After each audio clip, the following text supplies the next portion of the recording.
Hello and welcome back to another episode of This Expat Life. And it might also be the last episode before I take a very quick break, but more about that later on.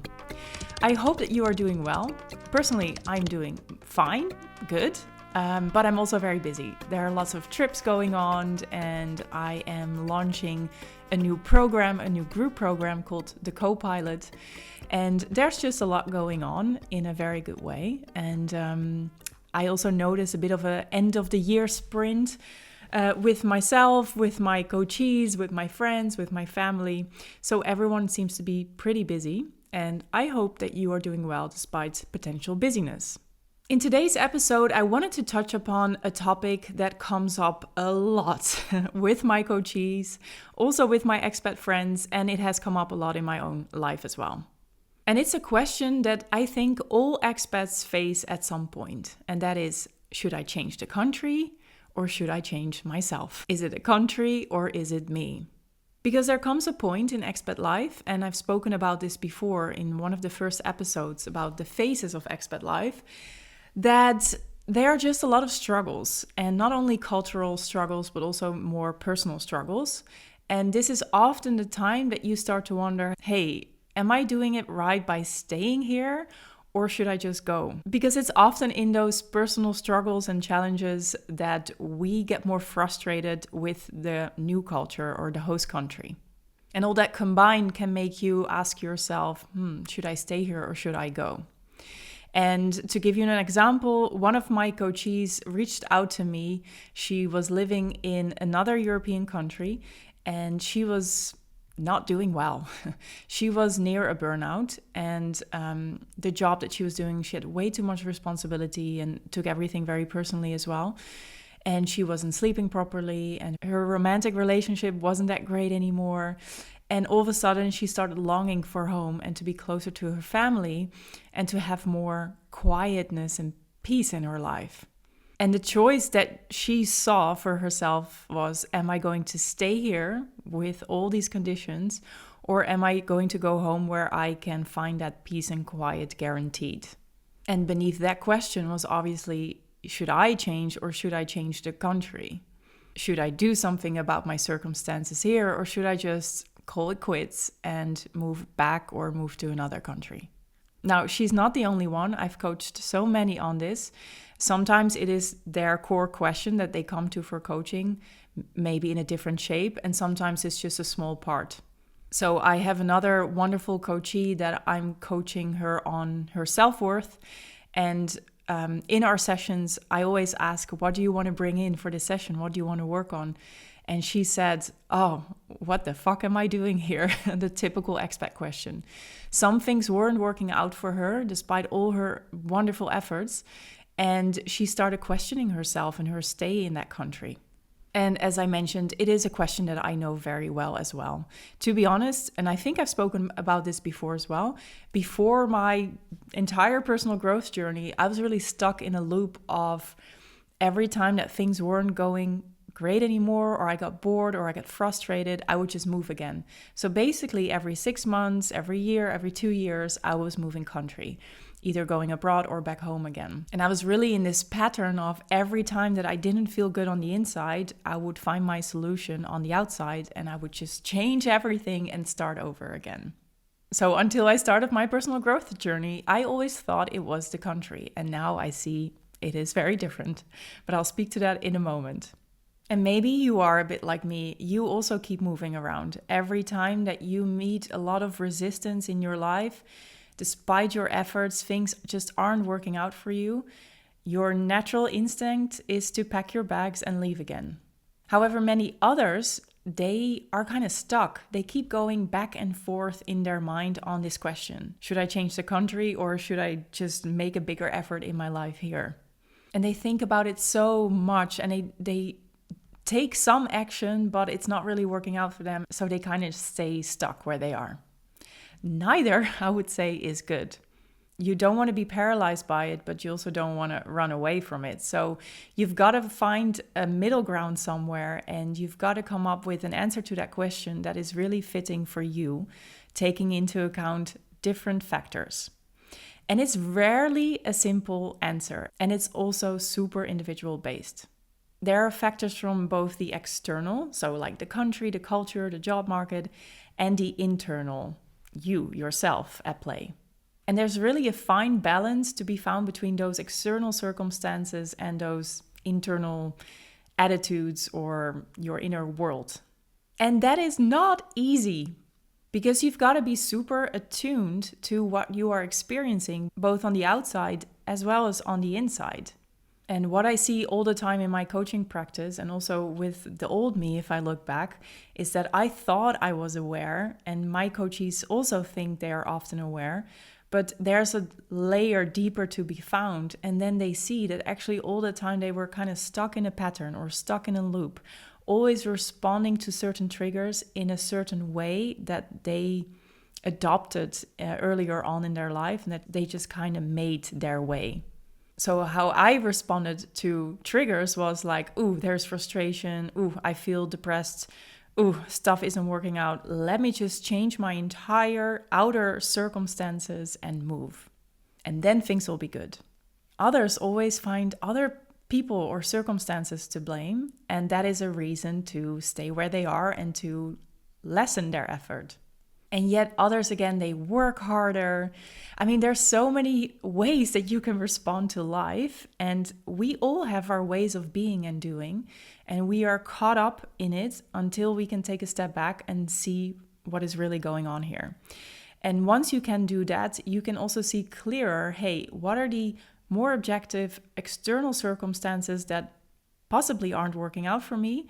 And what is the inner stuff that has me by the balls and that is really influencing me much more than I realize? And then there's also a lot of room for growth for myself. And if I work on that, then maybe the external circumstances will improve as well. So this is a broad topic, and as I said, not an easy one, and it's different for everyone. And there are hundreds and hundreds of situations that we can use as an example. But I will do my best to shine a bit of light on this topic and how I see it. And I hope that this gives you some inspiration to deal with this question in perhaps a slightly different way. And as I said, there is this fine balance between the external and the internal. And I think that you always need to start with the internal. That should be your first step. Now, I did this completely wrong when I was younger, as I just said. I started with the external. But now I know, no, it's the internal, because only from the inside out you can create a really happy, fulfilling life. So you got to start there first. Because it's very simple. We bring ourselves wherever we go. And who we are and what we bring along determines the filter through which we look at life. And let me illustrate this with an anecdote. Maybe 2 years ago or something, I was in contact with someone who was living here in the Netherlands. She was foreign. And there were a couple of situations that really frustrated her. And some I can also see, yeah, I get why you are frustrated. But there was one moment that she left some comments in the group chat that I was really like, oh wow, now I can see this is really you. This is not the country anymore. And it was a really hard complaint about the healthcare system here in the Netherlands. Now, I know a lot of foreigners find this healthcare system so frustrating, and I totally get that, having lived abroad and having had private healthcare. Yeah, the Dutch healthcare system is not the best. But it has its positive sides as well, because everyone has access to healthcare here. But as an individual, it can be quite frustrating because they will not easily send you to a specialist right away. And this contact was fuming in the group chat about this. And then there was another instance where she had to file her taxes, and then she was fuming again because she had to pay more than she thought she needed to do. And for both occasions, personally, I felt, ooh, your response feels bigger than the situation really asks for. So there must be more at play. Just a little self-coaching tip here. If you recognize within yourself that your response to anything in life, to your partner, to your boss, to whatever, feels bigger or more intense than the facts actually ask for, then you know there's an echo from the past going on that is influencing you. So I sensed that with this contact. And the things that she mentioned and which left her fuming, actually, they were the same objective things that another foreign friend from the region that this first contact was also from actually really admired here in the Netherlands. The fact that healthcare was accessible for everyone was wonderful for her. And the fact that she had to pay a little bit more for taxes, but that was actually for that healthcare, meant that she had to pay way less than in her home country. So she was really pleased. And so you see that there are somewhat objective facts or a situation that is equal to both of them, but are perceived completely different by each of them. And that is because we have this filter, and the filter determines how we see life and the world. And if we bring ourselves wherever we go, we also bring that filter. So everything that comes up in the host country, we also view that through that filter, and that can trigger certain emotions and frustrations and patterns within us that were already actually there anyway, and that it's really more about us. Now, it's obviously easy to talk about this with contacts and friends, but I have also experienced this myself. I think I mentioned this story before on the podcast, but already 10 years ago, I was living in London. I did my master's degree there at UCL in Latin American politics. I found a job that was a lot of fun, and I was traveling all over the world. And then I found my dream job, or so I thought. I was a political risk analyst covering Latin America for a private company. And while content-wise, this was my dream job, the culture there was horrible for me at that time, because it really, really triggered my belief at that time about myself that I wasn't good enough, and it created a lot of fear and stress in my body. So every Sunday morning, I would wake up completely stressed, already like almost panicking about my deadline for Tuesday. I had a weekly deadline that I was alone responsible for. And I was very close to a burnout because I wasn't sleeping well. I didn't have energy to hang out with friends. After work, I would just come home and crash on a couch. I didn't even have energy to cook anymore. I really, really wasn't doing well. And my solution at the time was to quit my job and move back home, because I was experiencing these really big personal struggles, but I felt it was also tied to London and to where I was living. And all of a sudden I saw a lot of things in the city that I didn't like anymore. I needed more peace and quiet. And, in London, especially where I was living, I heard sirens all the time, and there was a lot of noise and traffic and just stuff going on. It's a big capital, of course. So at that time I thought, yeah, I know it's a little bit me, but it's also really the country I need to change. I need to change everything. And that culture at the company that I felt was horrible, I really missed like a more warm, honest approach by my colleagues. And I also thought like, ooh, this is just a more reserved British working culture. This is not for me. And so at that time, okay, I knew I needed to change as well, because I knew I wasn't doing well. But I just thought I need peace and quiet and a different job, and then I will be fine. And what I really need is a change of scenery and change the country, because this isn't working out for me in this moment. And so I hope that you can see in my story that it's very easy to project our inner world onto our outer world. There are unmet expectations or unresolved fears, like in my case, or self-doubt that can mistakenly be taken for things about the country. So where I was struggling with self-doubt, imposter syndrome, very limiting beliefs about myself, fear that had its roots in my childhood, I was projecting all that onto this job isn't good, this company isn't good, this city isn't good for me. And probably the contact that I mentioned earlier, who was fuming about a lot of things in the Netherlands, I'm 99% sure that she had the same going on for her. So you see, it's very easy to blame certain outer circumstances and to shift your attention to fixing those things, to changing something in the outer world, because then that will relieve a bunch of things for you. But then actually what is really going on, it is more projection from your inner world onto your outer world. So self-awareness here is key. And I mean self-awareness on a much deeper level than most of us have at the moment. When I was living abroad before in London and also in Brasilia as a diplomat, I was pretty aware of a bunch of things. Like I knew how my childhood was impacting me. I knew what I needed to feel good in my life. I knew what I liked and what I didn't like.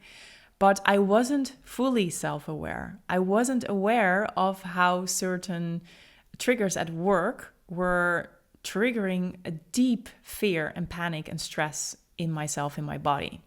I wasn't aware fully that I was being completely taken over by a limiting belief that I wasn't good enough. And I also wasn't aware that I had certain values that weren't being met in this company. So self-awareness on a deeper level is so important here if you want to find that fine balance between the outer world and the inner world, and to know when you are projecting your inner world onto your outer circumstances.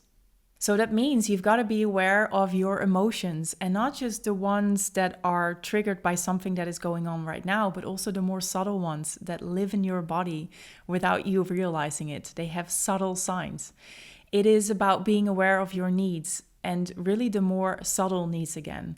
Your values that I mentioned before, but also your desires and your non-negotiables to feel good. A non-negotiable for me that I found out in London was that I really want to work in a team that has each other's back and that works towards a common goal. Whereas in London, that was just an island of individuals. So that wasn't meeting my non-negotiable. Another non-negotiable that I have right now is that I need quite some time by myself to recharge my battery. And so I'll easily say no to social events if I have too much going on for me in a week. These are just some small examples, but it's really about what do you need to feel good, and not what does your family need to feel good or what do you think you need to feel good. It's really about finding that out for yourself. It's also about being aware of your triggers, like what triggers this echo from the past that I mentioned before. We all have this, there is no exception. And for some people, it comes up at work, for others in relationships, or for some, it's all of that. But they're different for everyone, but we all deal with these echoes from the past. You want to become so self-aware that you can really zoom out and see really what is going on here. That you can spot where you're being taken over or stuck in a certain pattern, or how you automatically respond to life or to certain triggers. Well, I can talk a whole episode about self-awareness, but it's important. The problem, however, is that most of us high-achieving expats and global players live life on very high speed, and our lives are so full. Now, I've changed this a lot, but as a diplomat, I had a demanding job. I had receptions and events I had to attend to. I had my own friends. I had a lot of travel. I was away all the time. So my life was very, very full, and my head was always living in the future. And if you have that, it's very difficult to become really self-aware of what is going on for you. Not just on a rational level, because that is still doable if your head is constantly on, but on this deeper level that I was mentioning. Hey, what do I feel in my body? What emotions are going on for me? It becomes a lot harder if your life is very full and if you go through it at very high speed.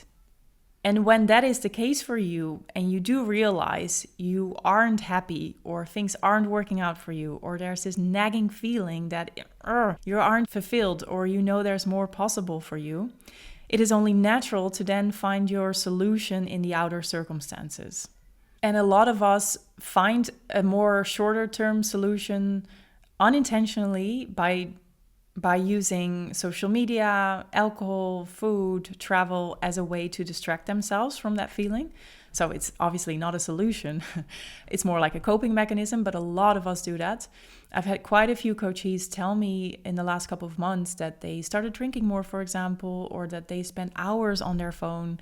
And you've got to know that this is just a way to numb yourself, to not have to deal with those nagging emotions that are going on below the surface. And if we are a bit more active on finding a real solution, then our attention naturally goes to changing jobs, changing partner, changing countries like I used to do. So that is how we fix it, even though what is really going on here is this inner world projected onto the outer world. So sometimes we expect the situation or the country to change, whether we are actively pursuing a solution or not, or maybe we're just blaming others and things, and we're just being frustrated, when it's really about changing ourselves, our perceptions, our habits, our approaches. And we have to take responsibility for that. Now, I see a lot of high-achieving expats and global players do that in their career. They take responsibility in their career. If they're not happy or satisfied, they change. If they know they need to step up, they will do so. But they do this less in their personal life. I had another wonderful coachee in Europe, and she was not from here. And she came to me because she was pretty lost. She really wanted to have a relationship again, but it was really hard for her to find one in the country that she was in. She was in a slightly more remote area. The men there weren't exactly the type that she was looking for. And her job was also very demanding of her. And what she experienced in her job also made her a little bit careful about her dating life. And when she came to me, she had already pretty much decided for herself, I'm not going to find my future husband here. So either I need to accept it or I need to change country again. What should I do? And it was really lovely to see because we worked together for a couple of months and we didn't work on her dating life and finding a man. No, we worked on her inner world. We worked on her emotions. We worked on how anger and her natural response to fight came up in her work and how it had its roots in her family and upbringing. And we worked on all that kind of stuff that she felt already much more relaxed in the country. She felt more hopeful, more optimistic. She saw more opportunities. Not even that much about dating, but just in general, she felt better about staying. And it wasn't this like binary choice. And we finished the coaching. And after 2 months, she wrote me and she said, Amanda, I'm in a relationship and I feel so safe and secure with him. And I'm just really happy. And that made me very happy to read, obviously. And it was proof again for me that, hey, if you work on your inner world, the outer world will align eventually as well. And why I'm saying is that this woman was so ambitious. She was so smart. She was a real high achiever. She had a big heart to do well in this world. And she really gave her all to her career. And she really took responsibility there. But for her personal life, it was less. So yes, when the pain got bigger, she took responsibility by finding a coach. But ultimately, she took more responsibility to really taking in, hey, what is going on for me in my inner world? And how can I support myself and all of this and these emotions without expecting to get it from my outer world? So how can I really carry myself without putting a claim on the host country? And this story for me also highlights a sort of misalignment between personal needs that you have, like needs in a relationship, and the country's environment. And that misalignment can also blur the line between internal and external dissatisfaction. So in the case of my coachee, there was a lot going on inside of her that she wasn't aware of, but she was projecting that onto there aren't enough right men here to form a relationship with. So taking responsibility for your inner world and increasing your self-awareness is really key, as I mentioned before. But how do you do that? This is a topic I could fill another episode on, but very short, how you can take responsibility for your inner world and to increase your self-awareness is really by slowing down and going inward. And the slowing down part is especially important if you are this high achiever living life at full speed. Because you can't feel if you go through life so fast. And trust me, I learned this lesson many times myself when I hit a wall again in my life. You can only really go inward and hear your authentic voice and hear beyond the busy brain that has these logical approaches to everything if you are slowing down. And when you can slow down and you can go inwards, you can ask yourself things like, hey, what do I truly need to feel fulfilled beyond the things that I think I need to have, like a good job and a relationship and status and a car? Another question to ask yourself, how do my core values align with my current life? I sometimes give my coachees some homework, and that is to identify 6 core values that they already have or that they want to adopt in their life. And if you do that, it becomes very easy to see where am I not meeting my core values in my current life. And another question to ask yourself is, where am I self-sabotaging? Because everyone has some self-sabotaging going on to a certain degree. We all have this echo from the past and we all respond to it until we are really aware of it. So if you are frustrated in a country, ask yourself this question, because I'm sure there's a certain loop going on for you. And maybe not for everything in your life, maybe it's something very specific. But our brain is wired in a certain way, and it's very hard to get out of it. It's the filter through which we look at life. And it's sometimes very hard to see it for what it is. So it's good to zoom out and ask yourself this question, where am I self-sabotaging? Also, when you are experiencing frustration, allegedly, with the host country. Because like I said, there's a big chance that it's your inner world that is actually projected onto the outer world. Well, these are some questions you can ask yourself, and I can ask you a dozen more. But other good things to do to increase your self-awareness is journaling, meditation, visualization, coaching, of course, or my new program, The Co-Pilot, because this is where I will teach you some self-coaching tools that will help you go beyond your usual way of thinking and help you see different perspectives. There's so much that you can do, but what you really want is to become aware of what is going on inside of you. You want to quiet the outer noise so that you can hear your inner voice. And not just the thoughts that you are thinking, but also really you want to feel your emotions. You want to understand what your body has to say. You want to understand your actions and where you are sabotaging yourself. And when you do that, that's when you can see when you are projecting the inner world onto the outer world. And maybe you start to see that you are really annoyed with the people in that host country, but you are actually really worried because you're not sure if your career is the right one for you. And that worry is nagging you and it's eating you from the inside out. And so your solution, unintentionally, is to direct that energy onto a scapegoat. And maybe, and I can speak to that, it's about the people that seem to love life no matter what is going on for them, and they have zero worries. I definitely had that a couple times in Latin America where I was a bit worried about, like, am I doing the right thing for me? And then whenever I spoke to the people there, my friends, they would be like, things will be okay. And it frustrated me because I couldn't take my worry that seriously in that context. I am oversimplifying and generalizing, obviously, but this is a way that it can show up for you.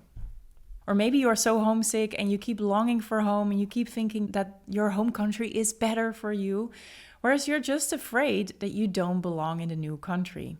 Or maybe you just feel really insecure about your relationship if you moved for your partner, for example. So these are just some examples from the top of my head that how it can show up when you are projecting your inner world to your outer world. And when you can become more aware of this, this is also when you can change it without actually moving.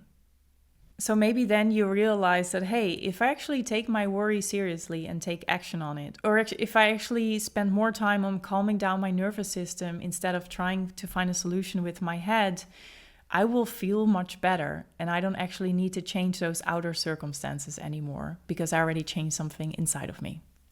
So this is a very long story about the first step, and that is you've got to start with yourself first. You've got to assess what is going on for you, where you are running into same patterns or loops or being stuck in certain things in your emotions, and where you are projecting your inner world onto the outer world and trying to find a solution in the latter. You've got to become more self-aware so you can dissect the two and already take responsibility for what is going on inside of you so that you can experience life differently, better, with the same external circumstances. And maybe you come to realize that you actually do need to change a few things, but you don't need to move altogether. That you realize, hey, it wasn't a country, it was just me. I didn't have the right circumstances for myself in the country, but if I change a thing or two, I will make it work. However, if you have done this step and you've increased your self-awareness and you know what is going on for you, you can also realize that it is indeed the country and not you or not only you. Sometimes it's not about the inner work, It's just that sometimes the country simply cannot meet your core needs, like your need of community, a certain way of living, professional growth. And it's important to recognize when a certain environment doesn't support your well-being, even when you try. And signs of that can include that you feel misaligned with the values of the host country or the social norms. There are definitely a few countries where I wouldn't want to live because they don't align with what I stand for. Maybe there's a lack of professional or personal growth opportunities. This is something that I had myself as well when I was living in Brazil earlier this year in Rio. And I realized I often found myself alone working with my laptop from a cafe. There wasn't this freelancer culture that is very present here in the Netherlands. And I really missed that. I missed being surrounded by other ambitious entrepreneurs. And when I did come back to the Netherlands and I saw all the events and all the workplaces that are abundantly available here, I was like, oh, wow, I really missed that. And this is also when I realized, okay, Rio is a lot of fun. I love this city so much, but it's not the right city for me if I'm in a phase of my life where I just want to work really hard and book results. So that could also be for you, that you just come to realize there's really a lack of opportunities for me here. And another sign could be that there is like chronic dissatisfaction despite your efforts to adapt. And you've got to be honest with yourself about your efforts, because sometimes you say to yourself, oh, but I'm trying. But if you're honest, maybe you can try a little bit more. But if you are really trying, you've really given it a fair chance, and you keep being unhappy, grumpy, sad, homesick, that could also be a sign that maybe it is time to change the country. And again, this is one that I know. I just want to give you a few examples of how this can play out for you. I had that here when I came back from my first time in Brazil. When I lived there as a diplomat for 3 years, I came back to the Netherlands. I bought a house. Within 3 weeks after I moved back home, my dad unexpectedly died. And there was a pandemic. My heart got broken. 2 years later, my mom died. My grandma died. I got my heart broken again. And so there was 3 years of real unhappiness. There were good moments too, obviously, but overall, I wasn't feeling very happy here. And this wasn't just me, or it wasn't just the country. It was a mix of both. I really experienced a reverse culture shock when I moved back, and it was very hard for me to adapt from wonderful social Brazil to the Dutch culture during a pandemic. It was really tough. And I was also struggling with these personal enormous setbacks. And obviously there was a lot of grief and other emotions going on. And for some time, I blamed my house. I blamed the country. I felt stuck in a prison. But obviously, I also realized, okay, my inner world is influencing how I feel. So I stayed. But I remember after 2.5 years and my heart got broken again, I told a friend and I said, it doesn't matter how much I try to grow something here and to grow some roots. Every time that I try, the soil underneath my feet gets swept away again. And all my efforts just come crashing down. And this is when I realized, okay, I've really given it a try, but it's just not working out for me. And this is when I allowed myself to really give in and to think, okay, I'm going back to Brazil because I just want to go back to a country that made me very happy for a long time.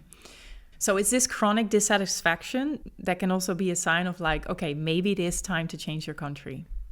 But just like I showed with this example, it isn't just the country. It was, for me, at least a mix of both things. And I think it's for most of us this way. So again, it's important to really be honest with yourself and to have like good discernment to really see what is really the country, the external stuff, and what is maybe my own role in all of this. It will be good to ask yourself, hey, have I done the inner work? And is this country still not meeting my needs? And then maybe make a change. And like I said at the very beginning of this episode, this is not a simple answer, and it's different for everyone, and not just even for the individual, but also really in the phase of their life. Because this is a question you want to ask yourself repeatedly. And I noticed this again when this year I was living in Rio, and I just mentioned I was missing ambitious entrepreneurs around me. And there were definitely some external factors that influenced how I felt, like the noise that didn't allow for deep sleep for months and months. It was really horrible. But there was also inner stuff going on because I recognized how I felt from earlier episodes in my life, from earlier years. And I also really saw that I wasn't taking enough responsibility for a few things. I didn't put enough effort into my social life nor into my health towards the end. So I already noticed in Rio, there were actually a few things I could have done and I could still change to feel better. And then if I feel better, I'm 100% sure that I will also experience the country differently. But I was already nearing the end of my stay and I was feeling a bit like, I'm done. So I didn't do that. But it was a really good lesson for me to learn again. And one I've really taken on also as I've moved back to the Netherlands. There's a possibility I can find myself in these feelings again or in this situation. So already early on as I moved back here, I thought, okay, I want to make my health and my social life more of a priority this time because I know I need that in my life. So you see how it's never just one thing. It's never just the inner stuff. It's never just the outer stuff. The two are very often intertwined and they can change all the time. Just like you can change all the time as well. So it's super important to keep asking yourself this question, to keep paying attention to your self-awareness. And if you would like some help with that, then my new program, the Co-Pilot, really is for you. And I'm so excited about this program because I've coached over 100 expats. I really need to recalculate this again because I think I'm nearing maybe 140 now. And there were just a few things that I kept seeing back with my coachees, and that is that they go through life at high speed, they get things done, they know how to take care of themselves, but they also overthink a lot and they stay in their same thinking loop. And whereas their intelligence got them very far in life, this time this thinking isn't really bringing the solution this time. And in my coaching, I used various coaching exercises and methods and approaches that have really enabled different perspectives for them. They were really able to see the situation differently, not just through their rational brain, but really coming from their emotions, making space for their emotions, but also a more holistic approach, being able to zoom out and really see, ooh, that's where I got stuck in that pattern or that thinking loop or that limiting belief. And I realized I want to help more people with this because the solution is pretty simple to get there. It just takes a little bit of work. And so I selected my most effective and most popular exercises and methods, and I bundled them together in my new program, the Co-Pilot. And I'm running a first pilot round starting on the 4th of November for a group of maximum 15 expats who want to experience more fulfillment, ease, and direction in their expat life without constant overthinking. And in 6 weeks, I'm going to guide this small, intimate group through these coaching exercises and methods so that by the end of it, they do not only know themselves already on a deeper level, they also have concrete tools in hand to continue deepening their self-awareness. And I'm honestly so excited about this program because it's going to be my new flagship program. And it is really nice to start it off with a small intimate group so that I can really ensure personal attention for everyone. And also so that I can lay a strong foundation before really scaling it to bigger groups. And that is also a double win for you because not only are you guaranteed personal attention, I'm also adapting the program slightly to the needs of the group. And I've added some extra bonuses. And I'm making this for the lowest investment ever because this pilot round, I'm running it for about 50% of the regular price. So you get a lot of guidance for a very low investment. Maybe a bit too low, I have to say, but well. And there are only a few spots left. So if you've listened to this episode or maybe others before and you think, I've been thinking about working with Amanda, or I want to deepen my self-awareness and I want to see what else I can find within myself, this first round of the Co-Pilot is really then something for you. As I said, we are starting on the 4th of November, and for 6 weeks, with a little break in between, we'll be meeting on Monday evenings, European time. And I will take you through several tools using typical expat situations. Like, hey, is it the country or me? And this time I won't be talking about it like I've done in this episode, but I will give you a concrete tool to really change how you think about things. And every week has a typical expat question or situation with a specific tool that you can use. So that by the end, you'll have like a menu of coaching tools that you can use. As a bonus, you will also get a welcome back session in the new year. And if you act very fast, you will get another bonus. And that is that you will get a one-on-one coaching session with me to go really much deeper on a topic that is important to you. So if you want to get in and claim one of the few spots that are left, at the time of recording, there are only 10 spots left. Join now, sign up with the link in the show notes, and I would love to welcome you inside of the Copilot. As for now, I wish you a really good day wherever you are. And usually I say talk to you soon again, but actually I'm not going to say it because, as I said in the beginning, I'm taking a tiny podcast break. I've got some busy months ahead of me with a lot of travel, and I really just want to focus my time and attention on my new group program and also on my existing one-on-one clients. How long this break is going to take, I have no idea. Maybe just 2 or 3 weeks, maybe 2 months, probably not longer, but I have a few interviews that I've sort of lined up already. But I think for the solo podcast episodes, I'm just going to take a tiny break so that I can come back with my full attention and inspiration. So I'll talk to you soonish again. But if you want to continue receiving inspiration, practical tips, and updates from what I have to offer, make sure to sign up for my weekly newsletter because I can guarantee that that one is going out. So I hope to welcome you there or in the Copilot. Have a great day. Talk to you later.